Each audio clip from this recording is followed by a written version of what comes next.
Salut, c'est encore le frère Giovanni. Il est une chose au milieu de nous, au milieu de nos frères. Il est une chose qui nous blesse profondément. Il est une chose qui touche à notre être et à notre personne. Il est une chose qui fragilise le cœur et le corps de Christ. De nos jours, beaucoup de personnes brandissent le nom de chrétien. Beaucoup sont chrétiens aujourd'hui juste parce qu'ils ne sont pas musulmans, ils ne sont pas bouddhistes, ils ne sont pas dans une autre religion. Et ils se disent chrétiens. Cette méditation d'aujourd'hui vise à pousser, à comprendre, à mettre une lumière sur l'appellation du mot chrétien, sur l'appellation en tant que chrétien. Qu'est-ce que c'est qu'un chrétien? Alors, le thème de cette méditation est être chrétien. Nous allons commencer sans plus tarder par comprendre quelle est l'origine de ce mot. Quelle est l'origine du mot chrétien?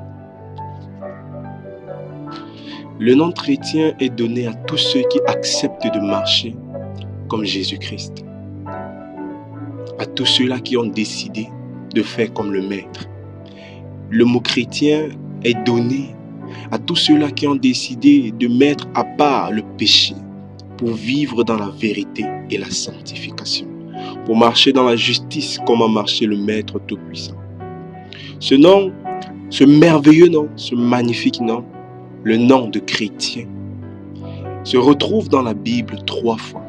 Dès lors, c'est de là que tire ses origines, le mot chrétien. Le mot chrétien, pour la première fois, a été utilisé dans Actes 11 au verset 26. Dans Actes 11 au verset 26. Nous répétons pour la première fois, le mot chrétien a été utilisé dans Actes 11 au verset 26. Nous lisons, afin de ne pas être ignorants, nous lisons ensemble. Acte 11 au verset 26. Nous lisons. Et l'ayant trouvé, il l'amena à Antioche. Pendant toute une année, ils se réunirent aux assemblées de l'Église et ils enseignèrent beaucoup de personnes. Ce fut à Antioche que, pour la première fois, les disciples furent appelés chrétiens. Voilà l'origine du mot chrétien. Ils ont été appelés pour la première fois, les premiers disciples chrétiens à Antioche. Et j'aimerais qu'on s'attarde un peu sur le verset ou tout ce qui est dit avant le mot chrétien. Il dit, l'ayant trouvé, il l'amena à Antioche. Pendant toute une année, ils se réunirent aux assemblées de l'Église et ils enseignèrent beaucoup de personnes. La Bible dit que Jésus, lui, il sortait de matin très tôt, il priait. À midi, il était dans les temples et les synagogues pour prêcher l'évangile.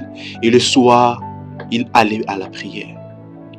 De la même manière, ce verset explique clairement l'attitude vraie et simple de la vie de prière des disciples vis-à-vis de celle du Maître. Une vie calquée sur le modèle de Jésus. C'est dès lors cette vie qui était calquée sur le modèle de Jésus qui a poussé en sorte que les disciples puissent être appelés chrétiens pour la première fois. Ils ont été appelés chrétiens parce qu'ils se sont appliqués à pratiquer ce que le Maître, ce que Jésus-Christ avait prescrit dans Matthieu 28, du verset 19 au verset 20. Nous lisons afin de comprendre quelle a été la volonté de Christ en leur donnant cette mission.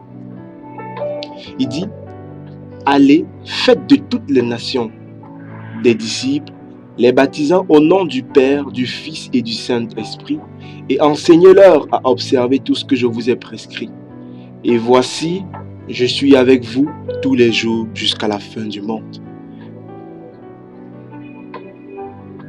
Ils sont devenus des imitateurs de Christ, ainsi que l'apôtre Paul dit dans 1 Corinthiens 11, « Soyez mes imitateurs comme je le suis de Christ. » La deuxième fois où on voit ce nom dans la Bible, c'est dans Acte 26 au verset 28. La seconde fois, pour la deuxième fois dans la Bible, c'est dans Acte 26. Acte 26 au verset 28. Ici, il s'agit de la confrontation entre Paul et Agrippa. Nous lisons le verset 28. Et Agrippa dit à Paul, « Tu vas bientôt me persuader de devenir chrétien. » À cette époque, Paul a été enfermé et il attendait son jugement. Il devait passer devant Agrippa pour présenter son discours, pour que le souverain sacrificateur puisse juger dans le Sanhédrin. Est-ce que Paul était réellement non coupable?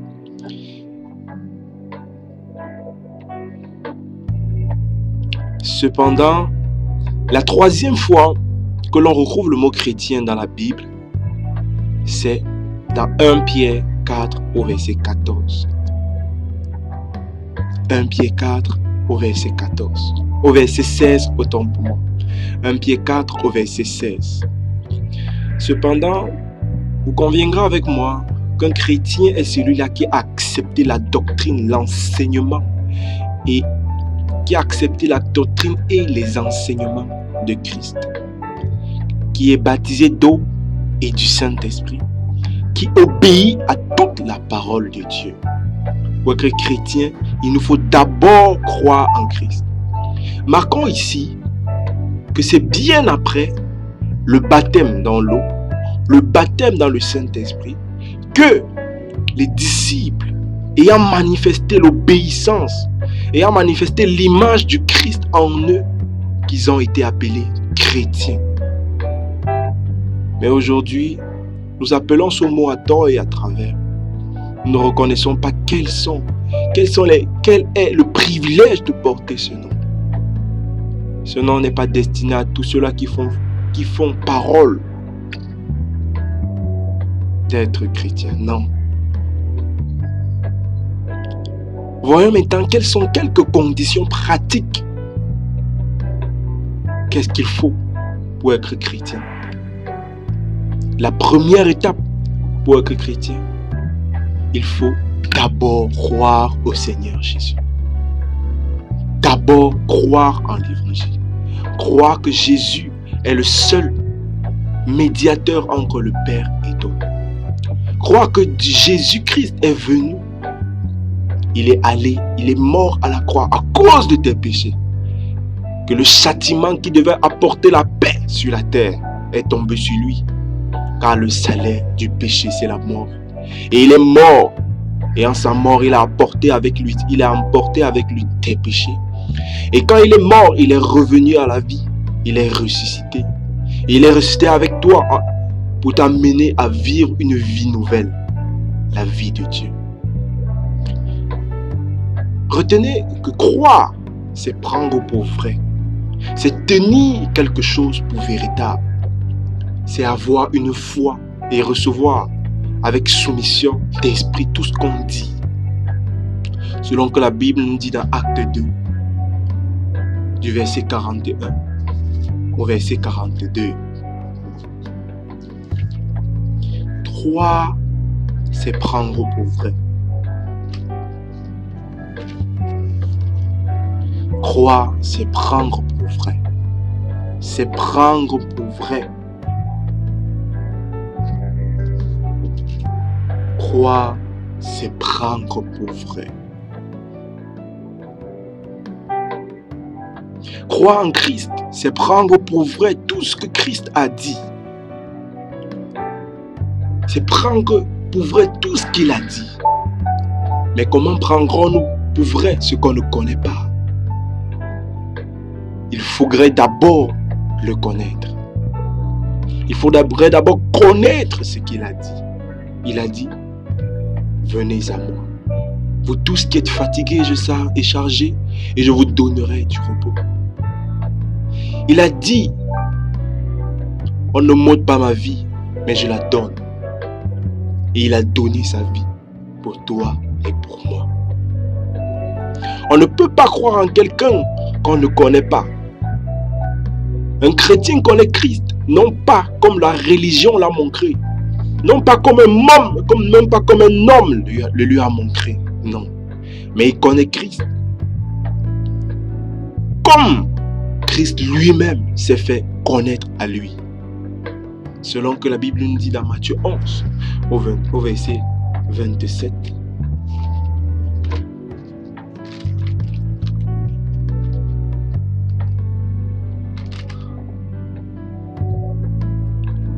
La Bible nous dit dans Matthieu 11 au verset 27.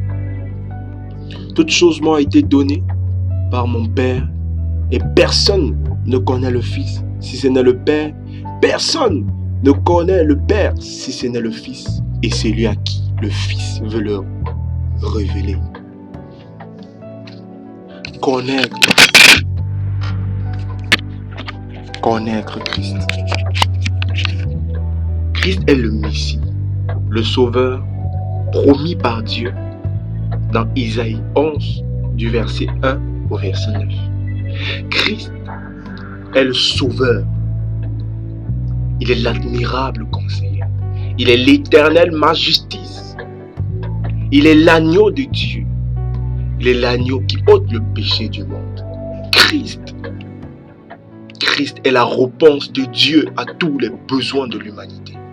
Christ est la solution à la maladie appelée péché. Christ est la vie de Dieu. Jean-Baptiste présente aux hommes Christ comme l'agneau de Dieu qui ôte le péché du monde dans Jean 1 au verset 29. Jésus dit lui-même qu'il est. Jésus lui-même dit dans Luc 4 au verset 17 au verset 20. Jésus dit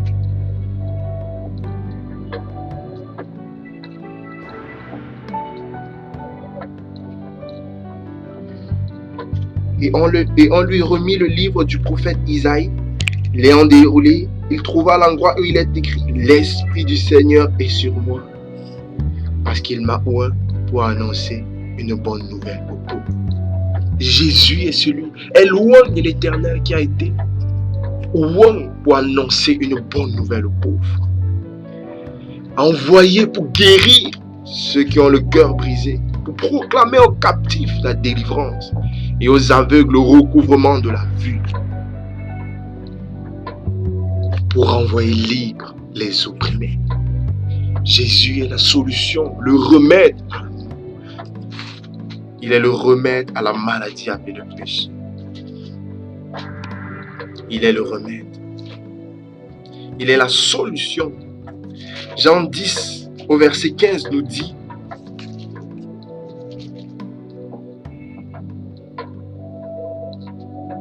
comme le Père ne connaît pas, comme le Père me connaît, et comme je connais le Père, je donne ma vie pour mes brebis. Quel amour envers l'humanité. Jésus est venu pour nous réconcilier avec Dieu en pardonnant nos péchés. Il fait de nous des enfants de Dieu.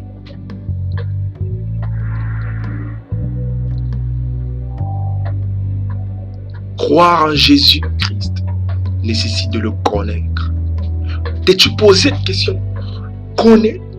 Suis-je en train de connaître Christ? Est-ce que je connais Christ? Est-ce que je connais Jésus, cet homme dont beaucoup de personnes parlent? Cet homme qui a bouleversé, transformé des vies de pécheurs, de complices de meurtres, en agneau de Dieu, en apôtre et en pasteur de Dieu. Croire en Jésus nécessite d'aimer Jésus. Nous ne pouvons pas croire en quelqu'un pour qui nous n'avons pas de considération. Croire en Jésus nécessite aimer Jésus. Aimer Jésus, c'est avoir de l'affection pour lui. Aimer Jésus pour ce qu'il est pour nous. Aimer Jésus, non pas pour ce qu'il a, mais pour ce qu'il est. Et pour ce qu'il a fait pour toi. Cette affection, cet amour inconsidéré, cette dévotion, cette passion d'aimer Christ, d'aimer Jésus. Cette affection nous oblige à lui obéir sans faille. À lui obéir d'un cœur sincère, d'un cœur rempli d'humilité. Voilà l'œuvre qu'il a accomplie. Voilà la grandeur de sa bonté. Voilà la grandeur de sa fidélité. Car il a dit, le plus grand amour, c'est de donner sa vie pour ses amis. La Bible dit dans Jean 14 au verset 15, si vous m'aimez, gardez mes commandements. L'amour de Jésus consiste en garder ses commandements. Et il dit ceci, celui qui a mes commandements et qui les garde, c'est celui qui m'aime. Et celui qui m'aime sera aimé de mon Père. Je l'aimerai et je me ferai connaître à lui. Aimer Dieu, aimer Jésus est un prérequis pour le connaître. Parce qu'il se révélera lui-même à toi. Aimer Jésus est un prérequis pour le connaître davantage, tel qu'il est dans toute sa gloire et dans toute sa splendeur. Aimer Jésus nous fait connaître son Père, parce que lui-même, il nous présente à son Père. Et aimer Jésus consiste en garder ses commandements. Garder n'est pas garder cela en mémoire, mais garder, conserver cela par la mise en pratique. Cet amour pour le Seigneur nous pousse à souffrir d'avoir vécu longtemps dans la rébellion, nous pousse à une tristesse profonde d'avoir vécu dans le péché, l'abomination, la fornication, l'adultère, l'impureté, l'impudicité, les pensées immorales, une vie dénudée de sens, de la pudeur.